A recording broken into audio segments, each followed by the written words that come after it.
During our proceedings on Thursday, I had cause to refer to the Legislative House's Powers and Privileges Act 2004 and also our standing rules, where it is clearly stated that whenever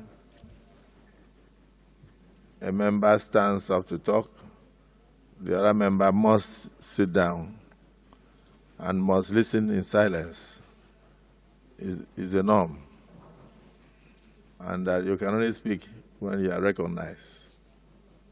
I take cognizance of the fact that each and every one of us is still learning. Even those of us that have been in the Senate for 16 years, we are still learning. So we'll do well to continue to learn. But in the course of my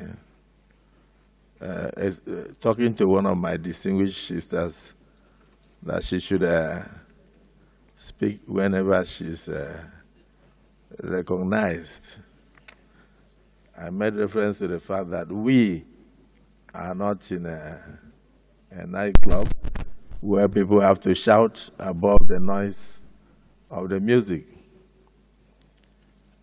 And the social media went agog. I'm not on social media, but my wife called me that people got angry. They published her number and said people should occupy her. So she used to receive, she received over 2,000 to 3,000 phone calls a day. And then I tried to on one of my phones. I realized it was in the public. In fact, the phone crashed after about 3 hours. So I am very happy with the interest generated by Nigerians in what goes on in these chambers, because we are here to cater for their interests. And so for them to be so interested in what goes on here means that we are connecting with the people directly. And it would have been terrible if we were doing all this work and the people were not even aware of what we are doing. But the communication was totally misunderstood. Instead of taking it for the nature of what we said, that you should not shout when you are talking and not and speak when you are recognized, they went into private abuses.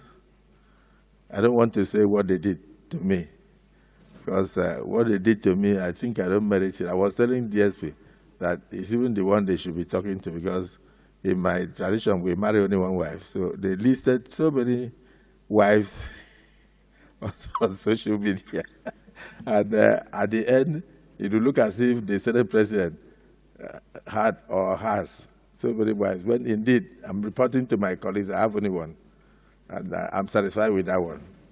And she's a beautiful and loving woman. I will not intentionally denigrate any woman. I have a wife, I have 4 daughters. And I always pray that God will lift a girl child to the highest zenith in Nigeria, politically and in business. I also want my children to do well. So, distinguished Senator Natasha, I want to apologize to you if you felt offended. If I had mentioned that we are not in the market, they will say I said you are a market woman. If I said that you were not in a nightclub where people shout above the noise of the music, they will say you went to a nightclub. If I said you were not in a community meeting in the village, they will say Akpabio says Natasha is a village woman. For me, there is nothing I will say that will not be misunderstood. But the interest generated in the social media, people jumped in, shows that you have a lot of political enemies. It also shows that I do have enemies. All of us here contested elections with people. So whenever those people think that you are being brought down, they will jump up and they will say all sorts of things. I noticed even some of them that could not pass through Senate screenings went into the fray and abused the Senate President, abused you and all that.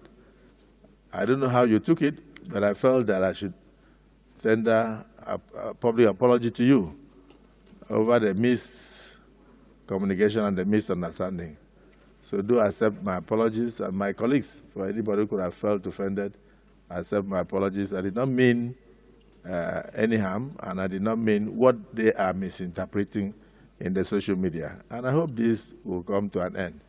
And people should concentrate on things that will move this country forward and not things that will divide us. So I hope the apology is accepted.